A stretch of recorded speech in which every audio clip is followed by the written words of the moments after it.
In the middle of the night, deep within a forest, far from any path, a fire burns.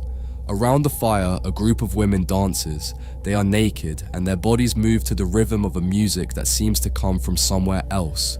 Some raise their arms toward the sky. Others spin with their hair loose in the air, but none of them seem to notice they are being watched. At the edge of the scene, hidden among the shadows, there is a creature, half man, half goat. This creature holds a flute in its hands, and it is its music that guides every movement of this dance. This painting was created more than 100 years ago by an artist you have never heard of. Today it is impossible to see it in person, as it has remained in a private collection for years. But the most curious thing about this painting is not who created it, but what meaning this unsettling ritual could have had more than 100 years ago. To understand this painting, we first need to go back to Greek mythology. According to the Greeks, Pan was the god of wild nature, of the forests, the shepherds, the mountains, and everything that exists beyond the reach of civilization. His horns, his goat legs, and his half-human, half-animal body made his appearance unmistakable. They considered him one of the oldest deities in their pantheon, and it was even said that this creature was already wandering the forests before the other gods were born. The instrument that always accompanies him is the syrinx, also known as Pan's flute. According to the myth, its music had a power that no mortal could resist. It is said that his music was not heard, but felt. His melodies were a direct call to the oldest and wildest part of any creature that heard them, and the ones who answered that call were the nymphs. The nymphs were not simply beautiful women, as later art ended up portraying them. In the original mythology, they were divine spirits of nature. Every river had its own, and in every forest, every mountain, and every spring we could find one. They were the life force of the earth embodied in feminine form. Sacred presences that the Greeks honored with offerings and rituals, since earning their favor meant earning the favor of nature itself.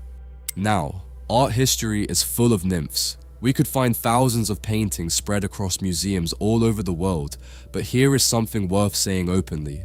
During the 19th century, mythology often functioned as a facade. The art salons of Europe had a kind of unwritten rule in which the female nude was only acceptable if it was wrapped in a classical pretext. A naked woman was a scandal, but a naked nymph was high culture. And under that rule, nymphs multiplied by the thousands.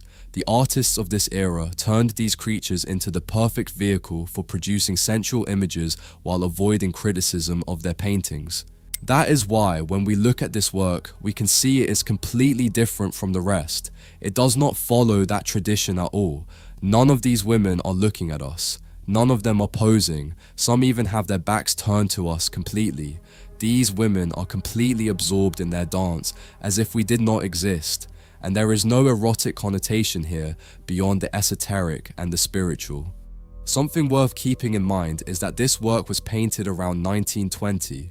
We must remember that the first decades of the 20th century were a time of deep fascination with occultism, esotericism, and ancient spiritual traditions.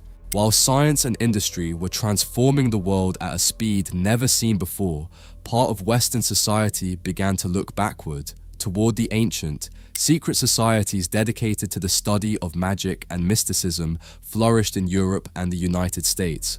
Spiritualism filled the salons, and interest in paganism, in the religions that came before Christianity, resurfaced with a strength not seen in centuries. In that world, the figure of Pan experienced an extraordinary revival. The writers and occultists of the era turned him into a symbol. Pan represented everything modern civilization had repressed: instinct, the connection with nature, and the wildness that lives inside every human being. His name in Greek means all, and for the mystics of the early 20th century, Pan represented the totality of nature and the life force of the world before it was tamed. Because of this, rituals around the fire, nocturnal dances, and communion with the spirits of nature stopped being simple mythological tales and became practices that certain circles tried to revive. With all of this in mind, let us now look closely at the work. As is evident, the fire occupies the center of the composition. In the esoteric tradition, fire does not represent merely a source of light. It is the element of transformation. what purifies, what consumes the old to make way for the new. So dancing around the fire, as has been done in countless cultures throughout history, was a form of communion with higher forces. The nymphs spin around it, forming a circle, the sacred shape par excellence. A circle has no beginning and no end, and it is also considered the symbol of eternity and union. And then there is the light. Each body receives the glow of the fire differently. Those facing it burn in golden tones. Those with their backs turned become practically silhouettes. Technically, painting this is extraordinarily difficult. These are bodies in motion, illuminated by an unstable source of light, each one from a different angle. But beyond the technique, that light serves a symbolic function. The fire decides what we see and what remains hidden. As in every ritual, there are things that are revealed and things that are kept. In the lower left corner, Pan presides over the ceremony. In the painting, he is almost invisible. He does not dominate the scene or chase anyone, as other artists so often depicted him. Here, he simply plays his flute, because his power lies not in his presence, but in his music. In that ancient rhythm, the nymphs follow without needing to see him. And now, you are probably asking yourself something completely inevitable, something we have not yet talked about. Who painted this? But before revealing the artist behind this magnificent work, I would like to remind you that if you would like to have it in your collection, you can now purchase it from our website. In our catalogue, you will find this and more than 1,000 other carefully selected historical works, so you can begin your own art collection in your own home. Shipping is completely free worldwide, and by purchasing from the store, you will be supporting me enormously in continuing to create videos like this every week. I will leave the link in the description so you can place your order once you finish watching the video. As I was saying, the person who painted this work more than 100 years ago is Joseph Tomanek. This man was born in 1889 in a small town in what is now the Czech Republic, and there is practically no information about him. The little that is known is that he trained at the Academy of Fine Arts in Prague, and that in 1910 he emigrated to the United States, where he settled in Chicago.